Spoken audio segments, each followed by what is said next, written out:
Okay. All right. So tonight I'm doing a live stream video, basically a reaction to what is going on in the Daniel Penny case. For those of you who are not aware, Daniel Penny is a former Marine who found himself, I believe, on a subway. I think maybe headed to school or work or something. This was last year. And he's on the subway when a young man by the name of Jordan Neely gets on to the subway. And I'm giving you guys my best recollection of the situation. Jordan Neely is a street performer. Apparently, he's homeless at times. Um, just your run of the mill, somewhat problem person. There's been some reports that he might have had autism, that he might have been on the spectrum. But at the end of the day, a lot of history with law enforcement, a lot of history with causing problems. None of that stuff is to be debated.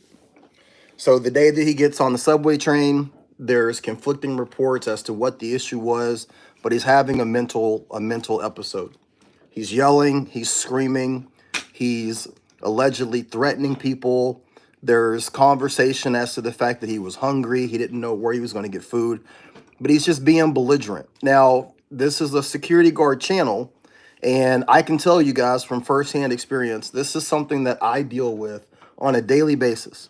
Working in Portland, every location that I go to, homeless people suffering from mental illness, homeless people who are on drugs, homeless people who are having some sort of, mental break, some sort of breakdown.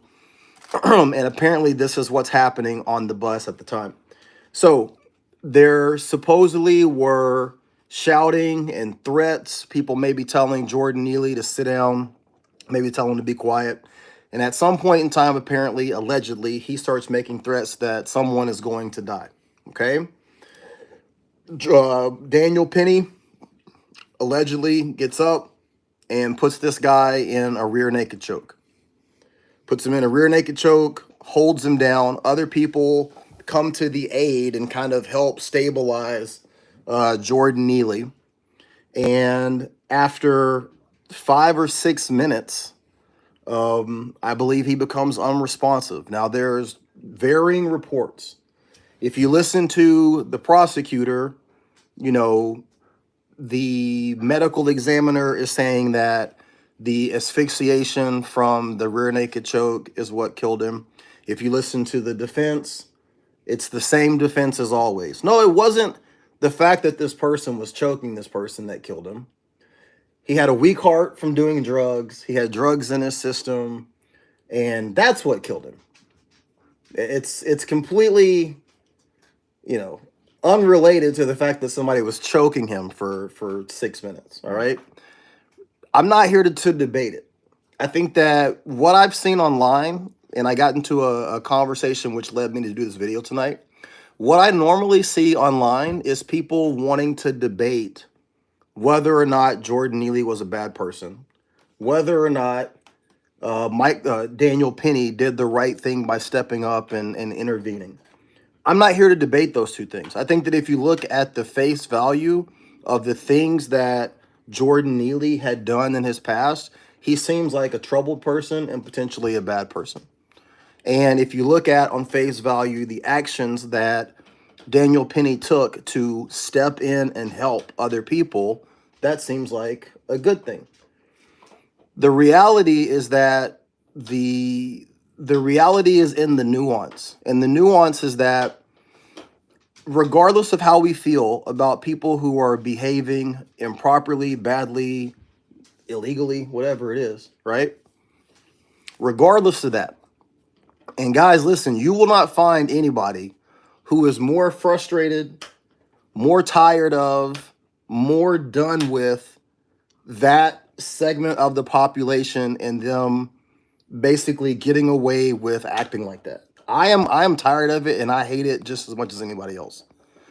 But the response to that and the what's the word that I'm looking for?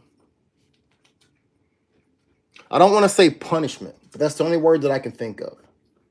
The punishment for bad behavior, the punishment for living a certain lifestyle, the punishment, consequence maybe, the consequences, right, of bad actions is not death at the hands of a normal citizen. Let me say that again.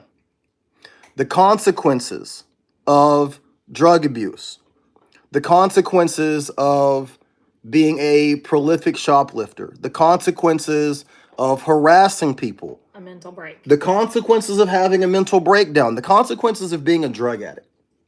In and of itself, when people say this person who was killed at the hands of this other person, he had a laundry list of things that he had done in the past. That's not the way our justice system works, right?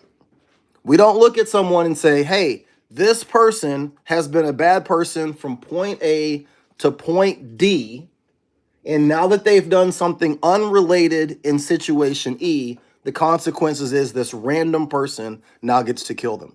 That's not how it works, okay? And so a lot of what I'm seeing online is people justifying what happened to this guy based on the fact that he has a history. That he has a history maybe of violence. And I don't know exactly what this guy has done. Maybe he has a history of violence, a history of making some really bad decisions, a history of being a dirtbag. I don't know. But that's irrelevant in the moment that these two people came together. At that moment, the situation, as far as I can see, as far as what I'm looking at, I'm not looking at this from a racial standpoint.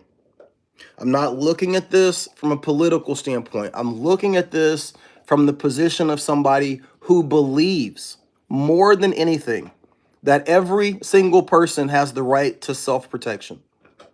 And I'm also looking at this as a person who believes that every person who is not able to protect themselves, whether that's an elderly woman, a child, a female, that anybody that steps up to protect those people, God bless them. But there's a big difference between that and being a vigilante. So I was going to come on and make this video because, can you open this?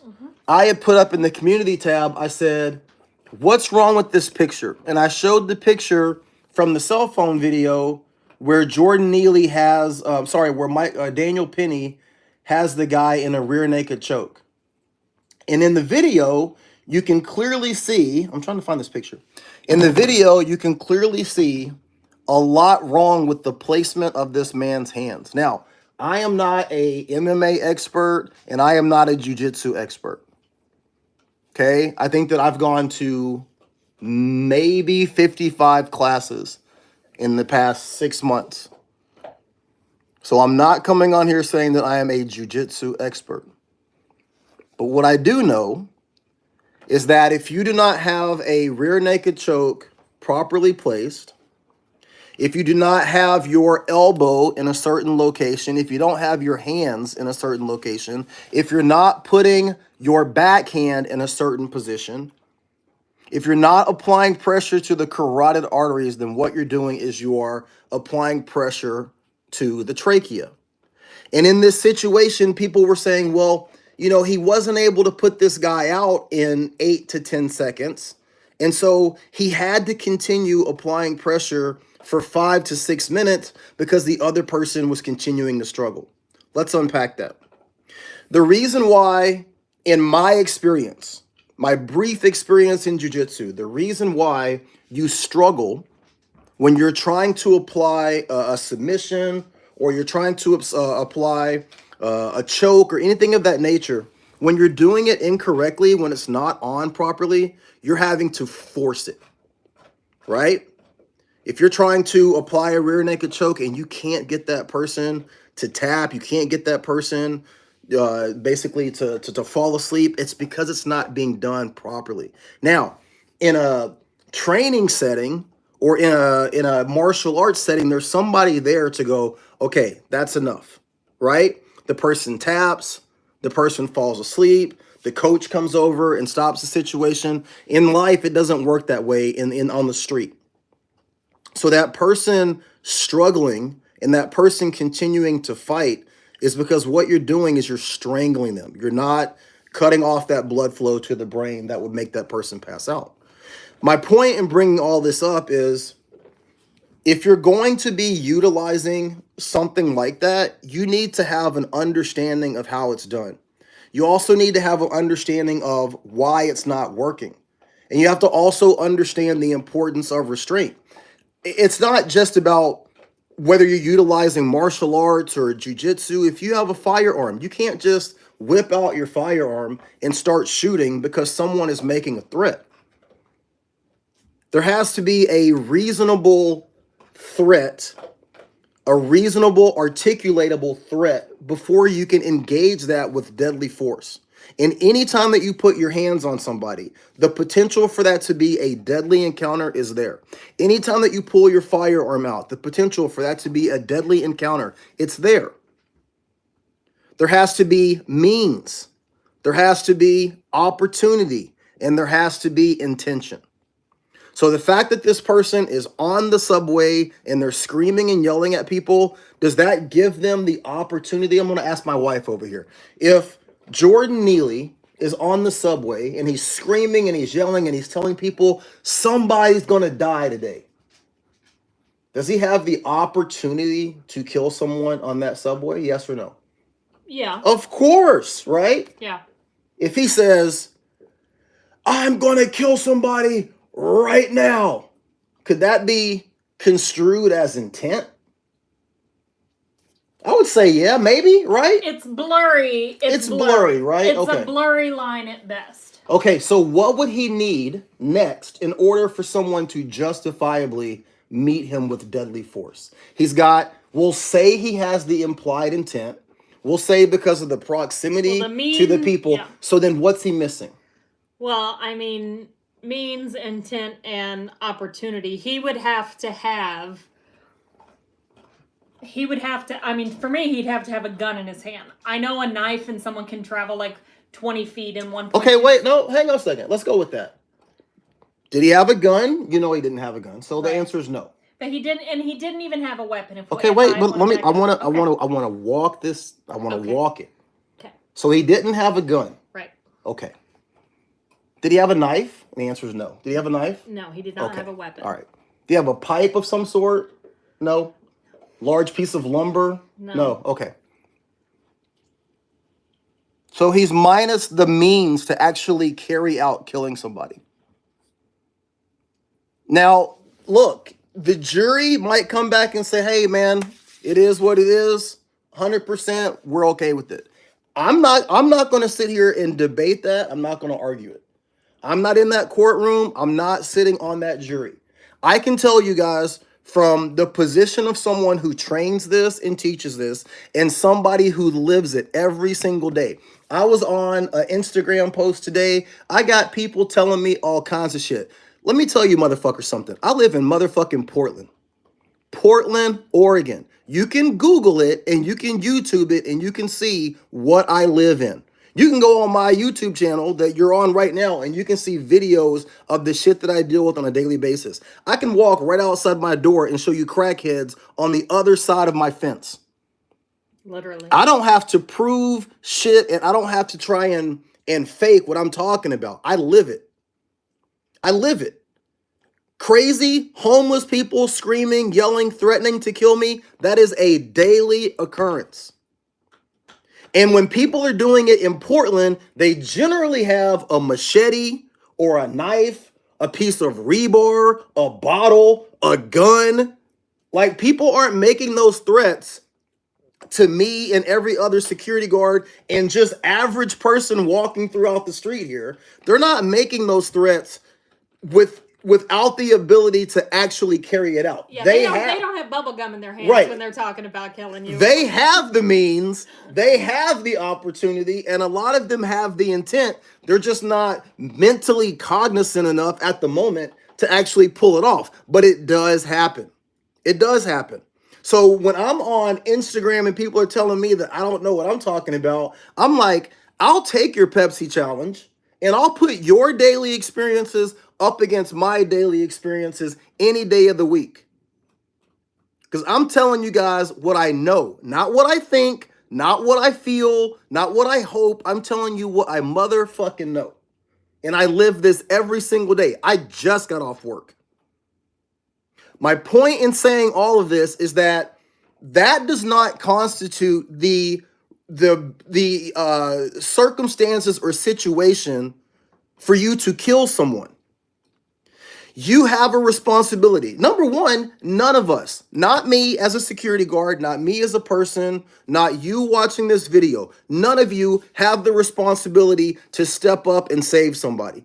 If there's a crazy person on the subway and everybody around you in New York, the same people who vote so that no one can have a firearm on the subway, the same people that vote Democrat mayor, Democrat governor, woke DA this, woke DA that, those same people who are screaming and looking for Daniel Penny to step in and save them when the crazy guy is doing crazy shit, those are the same people that vote against their own best interest. So before we go any further, everybody needs to understand it is not your responsibility or my responsibility or anybody's responsibility to step in and save anybody. Now, if you make the decision to do that, if you choose to be the hero, two things I want to tell you. Number one, bless you. We need more people who are willing to step up and do the right thing as men.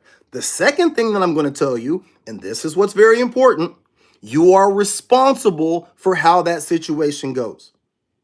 You're a private security guard and you step in to do your job and to help and to save people and to stop the crazy person. If it goes south and he dies, you're responsible for that. You're going to have to be able to articulate. Did he have the means? Did he have the intent? Did he have the opportunity? Did what you do meet the level of justification? And if it doesn't or it didn't, you're going to pay for it.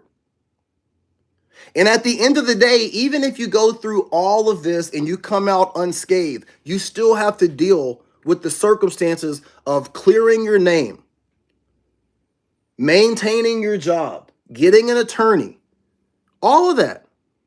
So you have to ask yourself, is it worth it? And if it is worth it, then it's your responsibility to act with a level of restraint. You don't get to just employ this fuck around and find out mentality in real life. That sounds cool to say on the keyboard of YouTube. That sounds cool to post on Instagram or X. That is not the reality of how you should live your life. It's just not. And you have a level of responsibility when you intervene with things. Like, none of us should want or accept that when things go south and the police show up, that they can just do whatever to stop the situation. Like, I have a family, I have a son, I have daughters, I have family members. Any one of us, including myself, any one of us could have a mental break. Any one of us could have a horrible day and everything goes south. And we wouldn't want the response to that to be, oh, well, you know what? Fuck it. Just kill him. No one would want that. You wouldn't want that for your child. You wouldn't want that for your family members. And you wouldn't want that for yourself. You don't have to get involved. Now, don't get it twisted. If someone is attacking you, physically attacking you, if someone is physically attacking your family, if someone is putting your life in danger, completely different conversation. Get your work in. But that's not what happened in this situation. That's not what happened. No one was physically being assaulted. No one was physically being harmed. No one was physically at that moment in danger of legitimately being hurt, harmed, or killed. The threat had been verbalized, allegedly, and this person felt that it was his responsibility to step up and protect people. Okay, I get that, but protect them from what? And most people would say, well, he didn't set out to kill this guy. Look, when you're drunk driving, you're not setting out to kill somebody.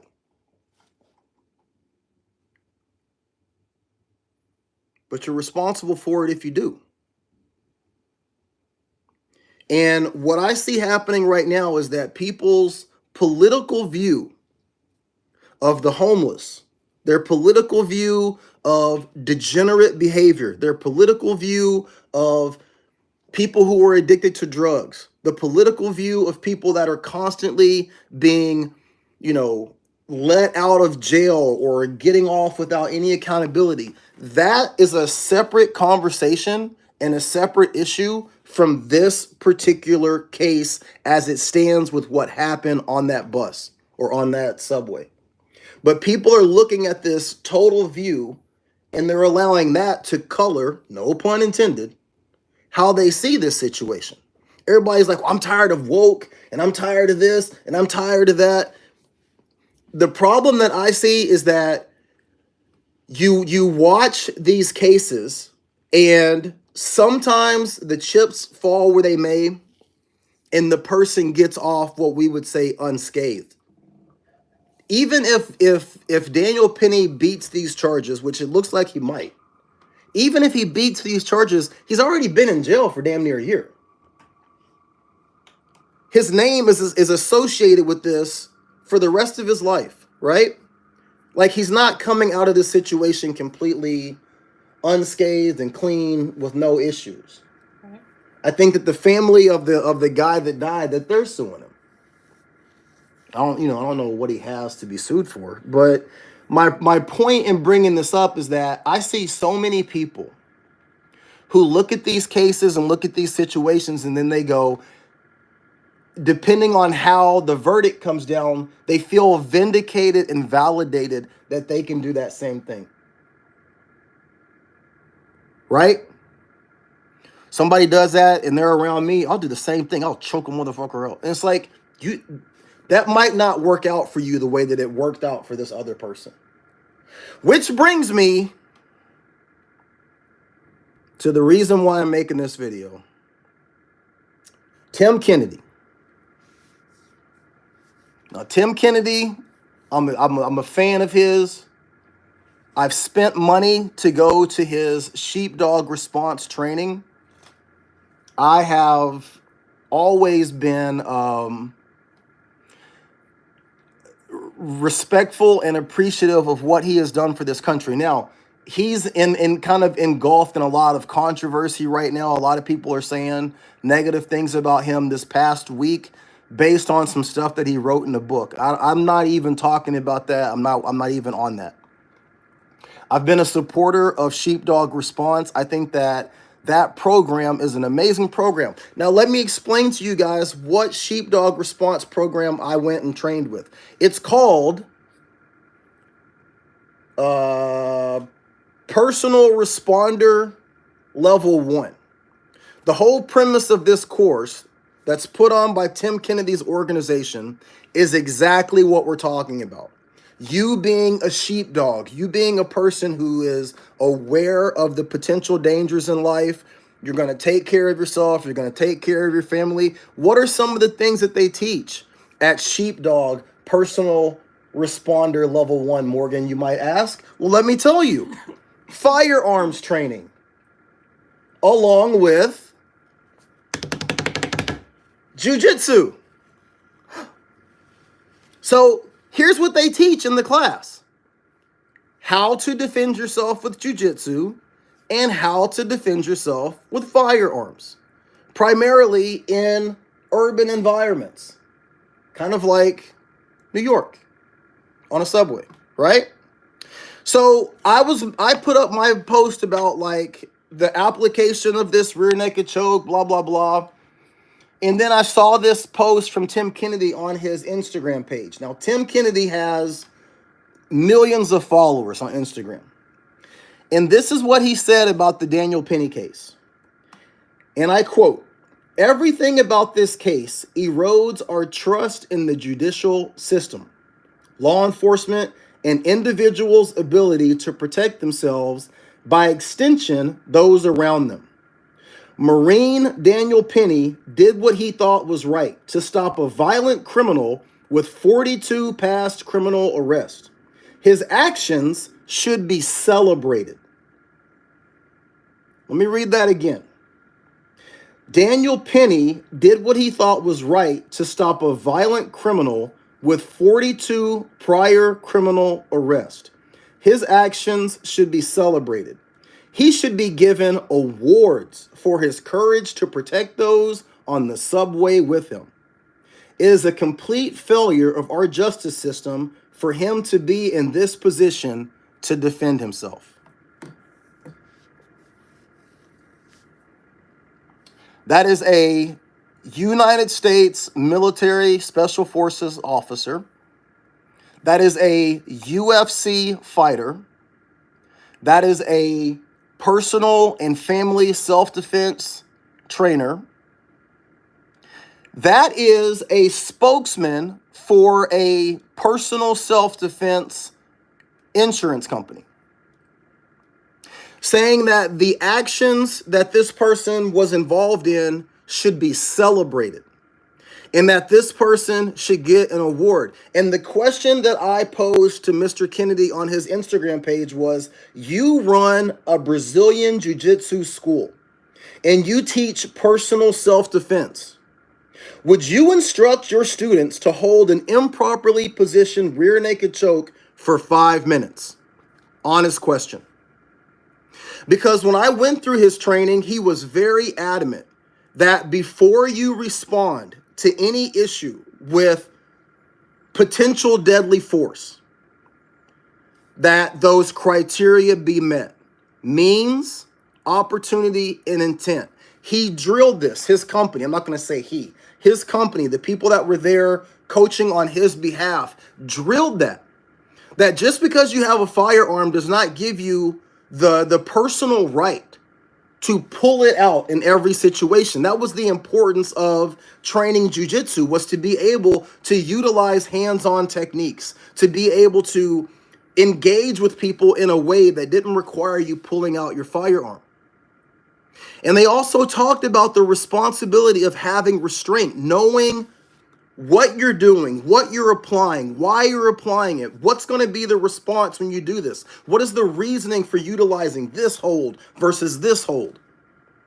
That was his training, his company.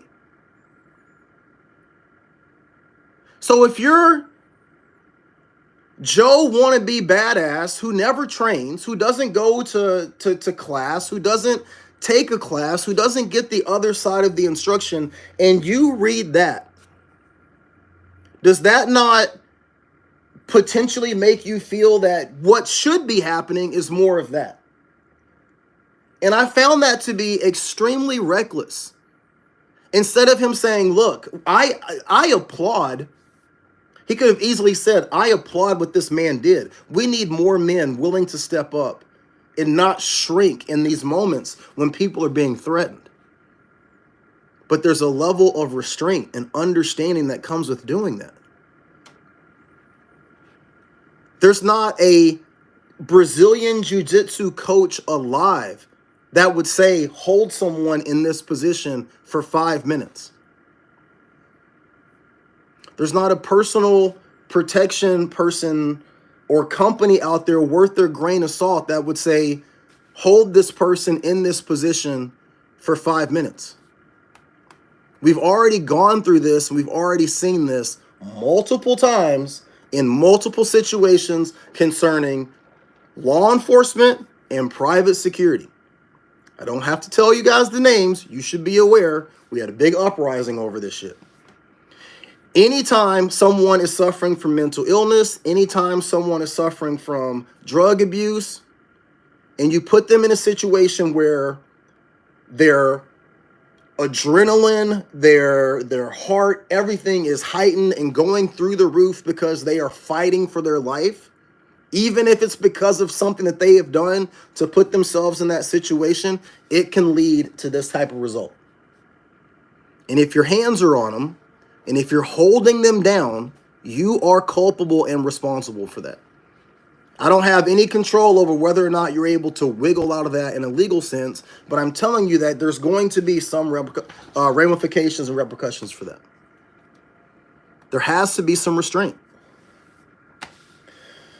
Okay, that's my rant. Do you have anything to add? No, I mean, just crazy. I thought I saw a headline today, but I didn't click on it concerning his case. I think they were deadlocked in the jury thing, but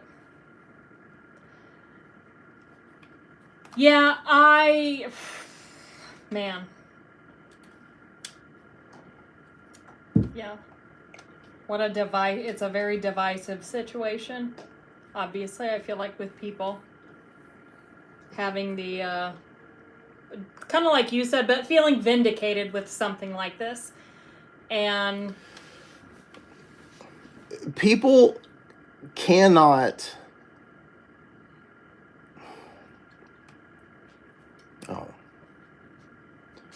the thing that like frustrates me the most is like I cannot be the sound voice of reason in the room.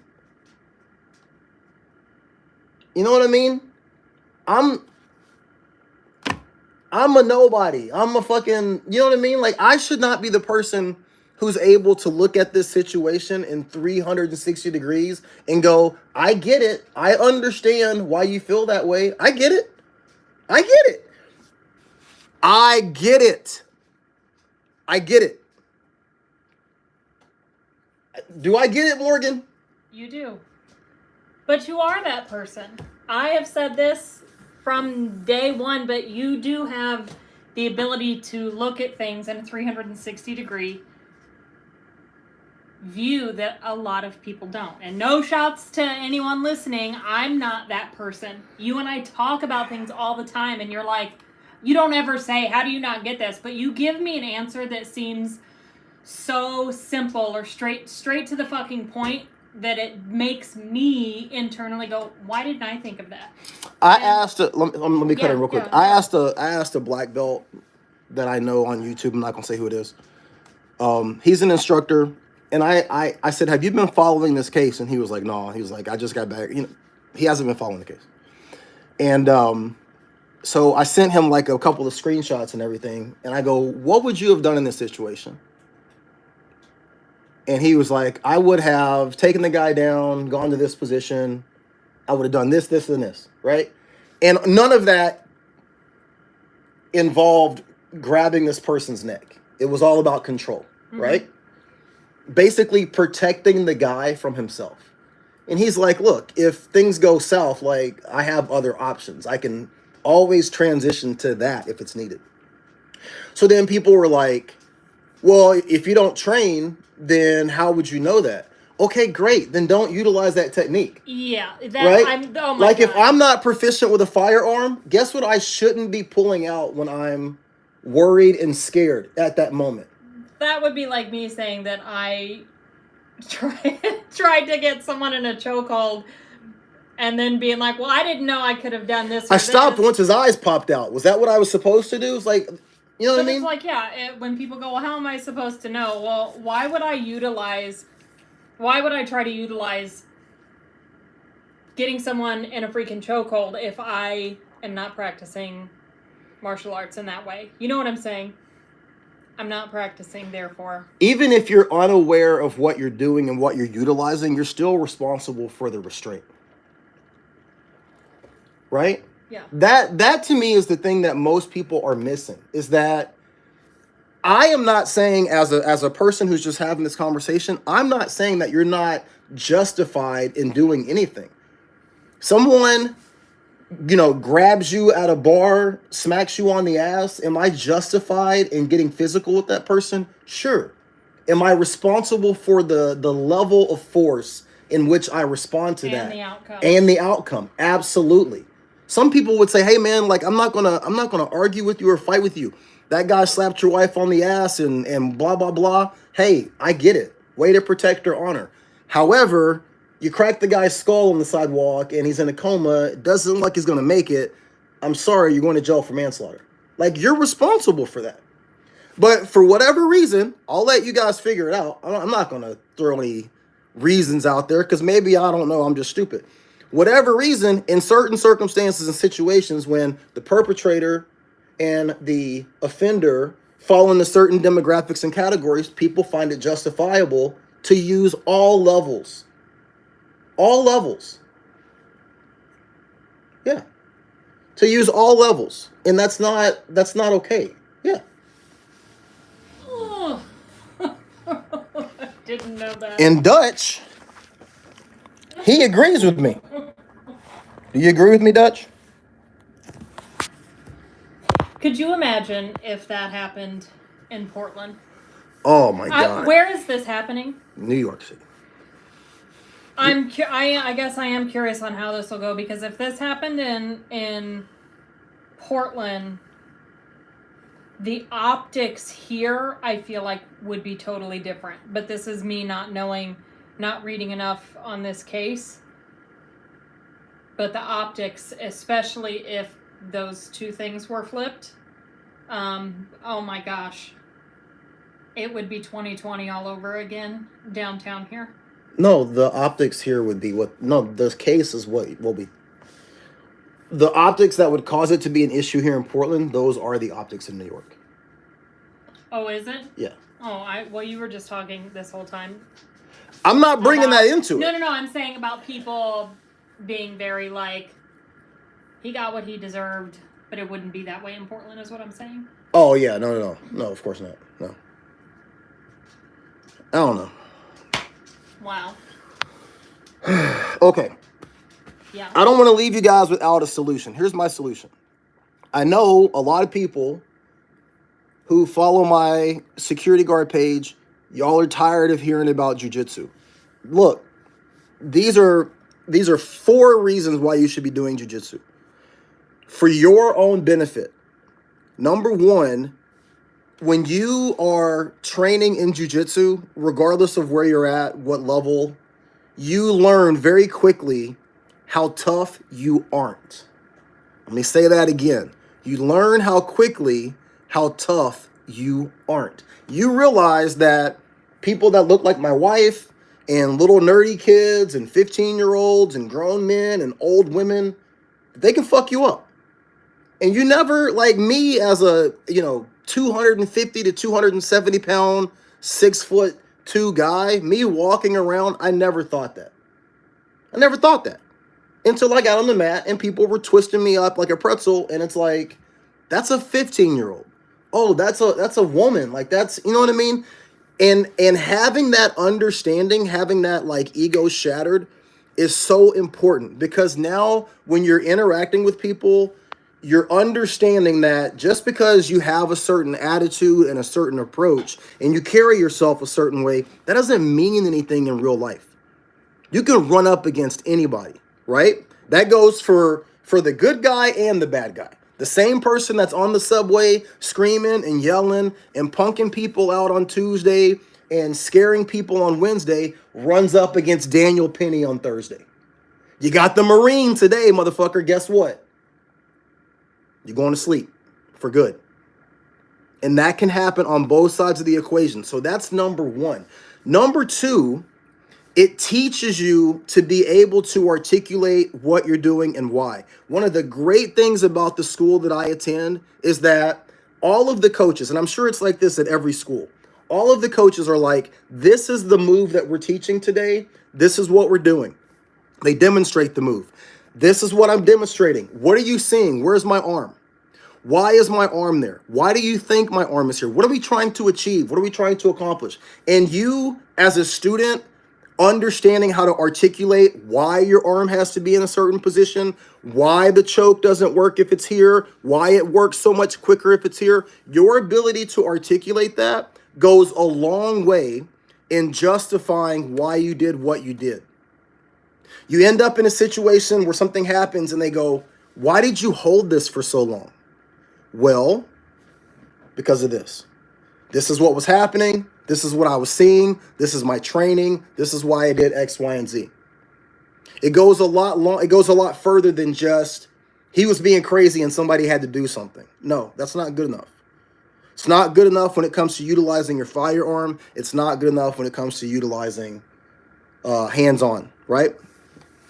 The last thing I would say is that it teaches you empathy. And I know that a lot of people in today's day and age feel like the word empathy is a bad word, and it's not.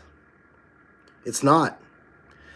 I was rolling with this guy a couple of weeks ago, and there was another guy he's a purple belt, and he was sitting off to the side and he was watching.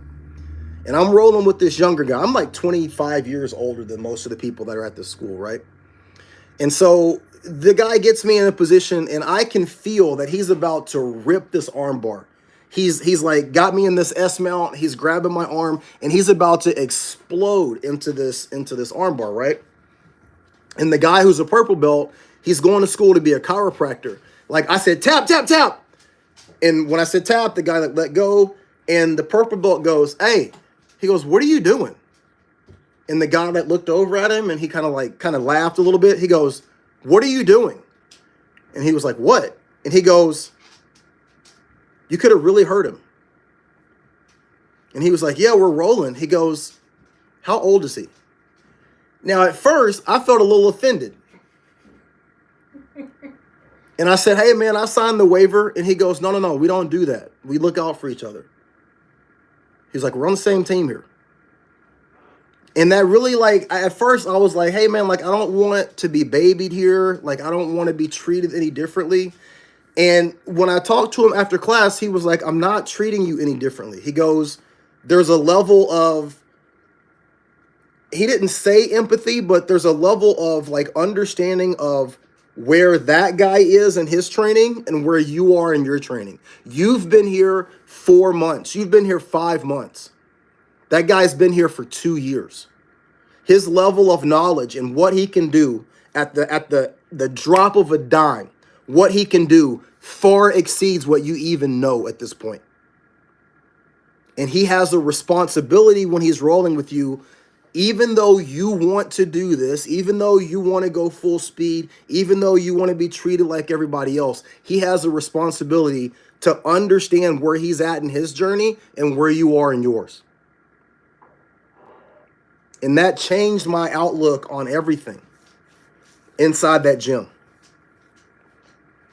And if you're a veteran, if you're trained, if you're firearms trained, if you're trained in martial arts, if you're trained in personal protection, if you're trained in de-escalation, if you're trained in any facet of life, you have a responsibility. Tim Kennedy is a fucking Green Beret and an MMA fighter, a UFC fighter. He has a responsibility to not say something like that, in my opinion, that is going to potentially gas people up to go out there and do something stupid. Tim Kennedy has all the money in the world and all the resources in the world to handle any situation that he finds himself in. You don't, and I don't. That's why I'm on here talking to some of you guys, hoping that y'all listen to me. You listen to the security guard that doesn't have shit. Because if you listen to some of these other people that say stuff so they can get likes on Instagram and they can gas up their fans, and then you find yourself in this same situation, it ain't going to work out for you. And remember, they ain't paying your legal bills. They're not paying your legal bills.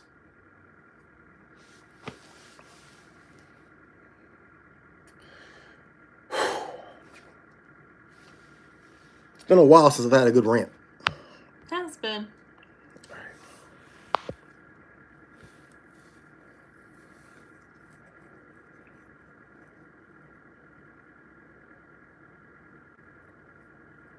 All right.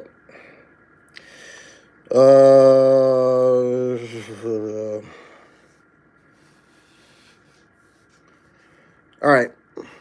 We're rambling at this point. All right, guys. PBE says, okay, yeah. Dutch, you want to add anything? Sit. Would you like to add anything to the conversation?